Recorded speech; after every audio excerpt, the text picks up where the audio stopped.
Good afternoon. I thought instead of responding to every discussion that I usually do, and I'm more than happy to continue to do that if everybody likes that format.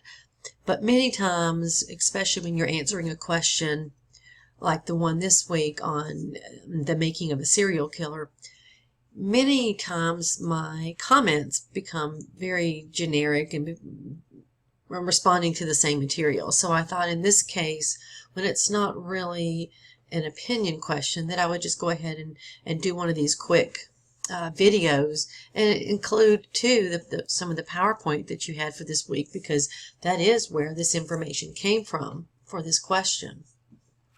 But I think the question for let's look at that real quick. The question for your discussion this week, or one of them, was that your textbook talks about a serial killer. Is there such a thing as making a killer? And what are some similarities between the killers that you read about, or any differences? What is your view on early identification and prevention of a future murderer? Well, what we saw in your PowerPoint is there are many similarities in the backgrounds of serial killers. And I think I said this on an earlier video about the APA, I think, or it was maybe answering that question, that there are the similarities and we can see them after the fact. But when you see them when they occur, do you really think, oh, this boy's going to become a serial killer, or this girl is going to become a medical killer? You know, we might go back and see these later, but do we really prevent them? And I will look forward to reading everyone's opinion on that, which I've read many of your discussions already. But the similarities that you saw are that many have been abused. They identify their victims with the person that abused them. For instance, Bianchi, he hated his mother, so he killed women. Henry Lee Lucas, his mother dressed him up like a girl when he was a boy, and so he killed her, and then he killed a number of other women. Bundy was illegitimate, and he was adopted. Dahmer was abused. Again, Bianchi was adopted. And what's interesting, I think, about adoption on this is it's not necessarily that because they were adopted, they're going to become serial killers, because we'd have a lot more, especially with the number of children that are adopted in this country. But what we're looking at is we don't understand, we don't know the degree of attachment that child may have had from birth. And as we see, and you'll see in theory, or have seen in theory, that it's very important to have that attachment with a main caregiver in the first, it used to be 6 months, now it's 34 months of life, or 37 months of life, that it's just extremely important to keep that bond with your significant caregiver. And that doesn't mean carrying the child around for 34 months. That just means having the child feeling loved and needed and cared for. And so if someone is adopted as a child, is that child gone into a home and doesn't get that automatically, or are they put into a foster home with a number of children? So anyway, we don't know what happened in those months or years before they were adopted. Also, in addition, many develop the psychosis from early child abuse, and this could be because of these reasons up here. For instance, Harvey Kerrigan, he was rejected by his mother. He moved from family member to family member, and I think I've included a web address on there on him that you can read about. But because of that, he began to develop a mental illness. And you know, I look at it too. Abuse can be either mental or physical, misspelled.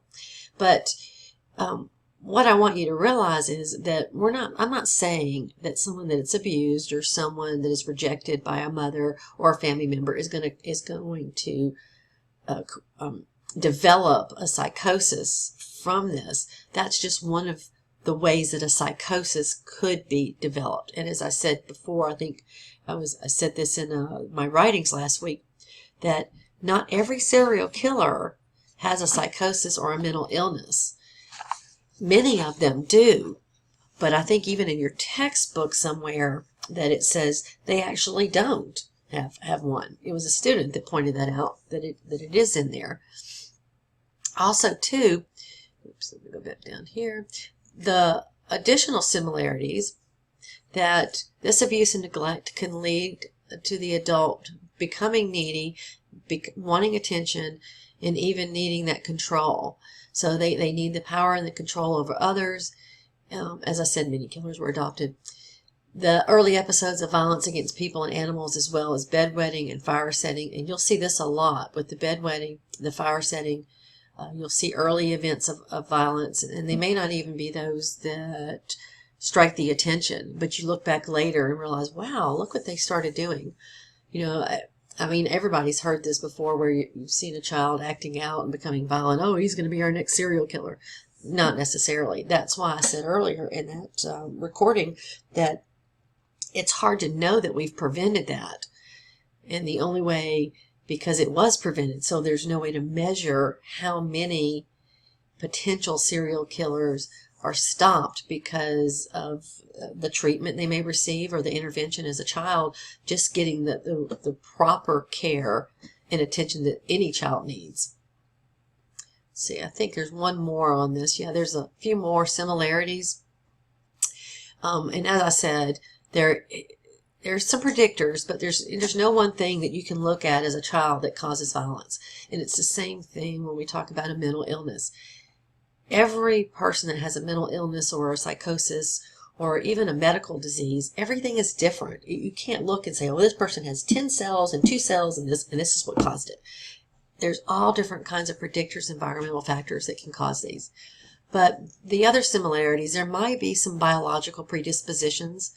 There is research to support this, that along with the environmental conditions, along with these biological predispositions that I've said, they could have been born with a malfunction in their brain. They could have been born with less activity or more activity in their prefrontal cortex.